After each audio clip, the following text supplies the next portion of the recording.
আয়ুব বাচ্চু মারা গেছেন, বেজবাবা অসুস্থ, জেমসের বয়সও কম হয়নি, মাইকেল জ্যাকসন মারা গেছেন বহুদিন আগে। নতুন ফানি ভিডিও বানাবে না আর মিস্টার বিন। সালমান শাহ কখনো বাংলা সিনেমায় আসবে না। রাজ্জাক, রাজীব, হুমায়ুন ফরিদি সহ কি অসাধারণ ছিল তাদের অভিনয়। টেলিসামা, দিলদার তো অনেক আগেই চলে গেছেন। হিথ লেজারকে আর কোনোদিন জোকার চরিত্রে দেখা যাবে না। শাহরুখ, সালমান, আমির বুড়ো হয়ে যাচ্ছে। শৈশবের হিরোদের এখন ফানি লাগে। অসুস্থ কন্টেন্টে ভরপুর ফেসবুক আর চালাতে ভালো লাগে না। ভাই বোন যার যার মতো থাকে, একসাথে হাসি, আনন্দ অথবা মারামারি কোনোটাই আর আগের মতো হয় না। আক্ষরিক অর্থেই আমরা এই পৃথিবীর সবচাইতে ভাগ্যবান জেনারেশন। 90-এর মাঝামাঝি থেকে 2005-6 সাল অবধি আমরা যারা শৈশব কাটিয়েছে এই বাংলাদেশে, তারা কি পায়নি? 3 গোয়েন্দা আর দীপু নাম্বার 2 পড়া দিয়ে শুরু।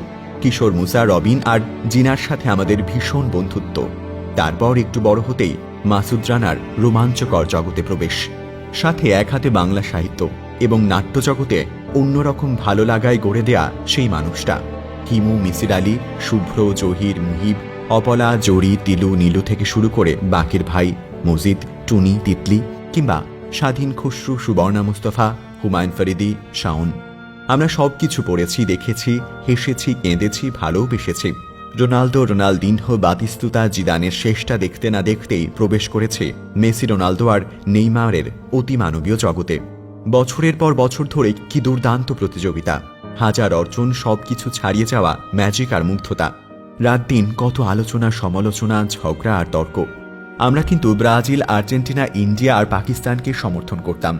আমাদের সময় রিয়াল আর বার্সেলোনা ছিল আবাহনী আর মোহামেডান। আমরাই বোধ হয় শেষ জেনারেশন যারা সবাই মিলে ফুটবল খেলতাম। 22 টাকা দামের বল কিনতে আমরা সবাই চাঁদা তুলতাম। একটা ব্যাট কিনতে আমাদের অনেক কষ্ট হতো। আমরা মাঠে 30-35 জন থাকতাম, কিন্তু খেলার সুযোগ সবাই পেতাম না। কোনো দুঃখ নেই, আজ যারা খেলতে পারেনি, কাল সকালে সবার আগে ব্যাটিং তারাই পাবে। অতিমানবীয় শচীন টেন্ডুলকারের শ্রেষ্ঠ সময় দেখেছি আমরা, আবার শেষটাও দেখেছি। অস্ট্রেলিয়ার অপ্রতিরোধ্য টিমের খেলা দেখেছি। লারা, ম্যাকগ্রা, মুরালিকে দেখেছি চামিন্দা ভাস, সানাদ, জয়সুরিয়া, হেইটেন, গিলাসপির খেলা। আমাদের সময় কিন্তু প্রথম 37 বলে সেঞ্চুরি হয়েছিল ওয়াসিম আকরাম, সৌরভ, দ্রাবিড়, শেনওয়ার্ন আর আসবে না। মনে আছে লাসিথ মালিঙ্গার প্রথম ম্যাচ। তারপর প্রবেশ করেছি বিরাট কোহলির পারফেকশনের জগতে, প্রবেশ করেছি সাকিব, তামিম, মাশরাফির যুগে। একটা নড়বড়ে দলকে চোখের সামনে মাথা উঁচু করে দাঁড়াতে দেখেছি। আমি নিশ্চিত করে বলতে পারি, কোনো একদিন বাংলাদেশ বিশ্বকাপ জিতে নিলেও আজকের এই জয়ের তীব্র আবেগটা আর থাকবে না। মেহরাব হোসেন, অপি, বুলবুল আর নান্নুরাই ছিল আমাদের হিরো। আমাদের সময় তো শুরুটা হয়েছে। জেমস, আয়ুব বাচ্চু, বেজবাবা, আর্সেল, শিরোনামহীন, মাইলসের সবচাইতে সুন্দর সময়ের সাক্ষী আমরা। আসিফের ও প্রিয়া গানটির কথা কার কার মনে আছে? জেমসের রাতের তারা তুই কি আমায়, বাবা কতদিন কতদিন দেখিনি তোমায়, তুমি বিস্তৃত লগ্ন মাধুরী, কিংবা আয়ুব বাচ্চুর আমি কষ্ট পেতে ভালোবাসি। একের পর এক দুর্দান্ত গানে ভেসে যাওয়া জেনারেশন আমরা।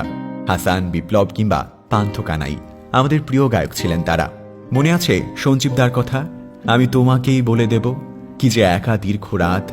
আমরাই একমাত্র যারা বকে যাওয়া শৈশবে না, যৌবনের শেষের ক্লান্তিতেও না, খুব বেশি সহজলভ্য ইন্টারনেট যুগে প্রবেশ করেছে তারুণ্য উজ্জ্বল সময়ে। গুগল, ইউটিউব, ফেসবুক, ইনস্টাগ্রাম সব কিছু পেয়েছি। স্মার্টফোনে অসাধারণ সব ফিচার পেয়েছি। শাহরুখ, সালমান, আমিরের সময়ের মানুষ আমরা। সিনেমা দেখার ঠিকঠাক বয়সে আমরা হাতের কাছে পাচ্ছি দুনিয়ার সমস্ত সিনেমা, কয়েক মিনিটে ডাউনলোড করে দেখার সুযোগ। আমাদের সময়ে সিনেমা বানাচ্ছে ক্রিস্টোফার নোলান নামের একজন মানুষ। আমরা সিনেমা শেষ করে তবদা খেয়ে বসে থাকছি। শৈশবের সব সুপারহিরো নিয়ে পর্দায় এসেছে জাস্টিস লিগ আর অ্যাভেঞ্জার্স ইনফিনিটি ওয়্যার। আমরা কি ভীষণ ভাগ্যবান একটা জেনারেশন। আমাদের গর্ব করার মতো কত কিছু আছে, নস্টালজিক হওয়ার কত স্মৃতি আছে, আবেগে ভেসে যাওয়া কত মুহূর্ত আছে, মুগ্ধতায় ডুবে যাওয়া কত সৃষ্টি আছে। মায়ের হাতের সুস্বাদু খাবার খাওয়া শেষ জেনারেশন বোধ হয় আমরাই। বাবাকে জমের মতো ভয় পাওয়া জেনারেশনও আমরাই সম্ভবত। নাম না জানা অসংখ্য সুস্বাদু পিঠে পুলি আর কয়টা শীতের সকালে খাওয়া হবে কে জানে। টিভিতে আলিফ লায়লা, সিন্দাবাদ, রবিনহুড, গডজিলা শুরুর মিউজিক বাজলে আমাদের বুকের রক্ত যেভাবে ছলকে উঠত, সেই তীব্র আনন্দ আজকের নারুটো আর ড্রাগন বলজি দেখা বাচ্চারা কোনো দিন বুঝবে না। শুক্রবার নামের আবেগটা শেষ আমরাই বোধহয় অনুভব করেছি। আমরা যেমন ভাগ্যবান, ঠিক আমাদের দুর্ভাগ্যও কি কম? ভাবতে গেলে আর চিন্তা ভাবনা চালিয়ে যাওয়া যায় না। 3 গোয়েন্দা তো শেষ হয়ে গেছে। মাসুদ রানা এখন কি আর লেখে আগের মতন? সেই স্বাদ পাওয়া যায় না। হুমায়ুন আহমেদ চলে গেছেন, সব বই পড়া শেষ, সব নাটক দেখা শেষ। ভাবতে গেলে কেমন লাগে। প্রথম আলোর সাথে সোমবারে আলপিন দেয় না, বৃষ্টি হলে কাগজের নৌকা ভাসাই না বহুকাল। সুনীল, শীর্ষেন্দু, সমরেশ মজুমদারকে আমরাই ভালো চিনতাম। আর অল্প কয়টা বছর, তারপর কোনোদিন ফুটবল মাঠে পায়ের ছোঁয়া পড়বে না মেসি রোনালদোর। এই দুই অতিমানবের পায়ে সৃষ্টি হবে না কোনো জাদুকরী মুহূর্ত। আর একটা বিশ্বকাপ, তারপর সাকিব, তামিম, মাশরাফিও কি বাংলাদেশের হয়ে মাঠে নামবে? আর ভাঙা পা নিয়ে দৌড়াতে গিয়ে কেউ আর পড়ে যাবে না, ভাঙা আঙুল নিয়ে কেউ আর 10 ওভার বল করবে না, হাতে ব্যান্ডেজ বেঁধে কেউ শুটিংয়ে নেমে যাবে না। লিখতে গিয়ে এই মুহূর্তে আমার চোখে পানি চলে আসছে। পারফেক্ট মুশফিকের সাথে বিপদের বন্ধু মাহমুদুল্লাহ, এই 5 জন ছাড়া বাংলাদেশ মাঠে নেমেছে, সেটা আমরা কিভাবে সহ্য করব? কিভাবে? আর কয়েক বছর পর মানুষ অনেক আধুনিক হবে, আধুনিক সমাজ প্রেমের ব্যাপারে অনেক উদার হবে। আমরাই শেষ জেনারেশন যাদের প্রেমিকার বিয়ে হয়ে গেছে অন্য কোনো প্রতিষ্ঠিত ডাক্তার, ইঞ্জিনিয়ার বা বিসিএস ক্যাডারের সাথে।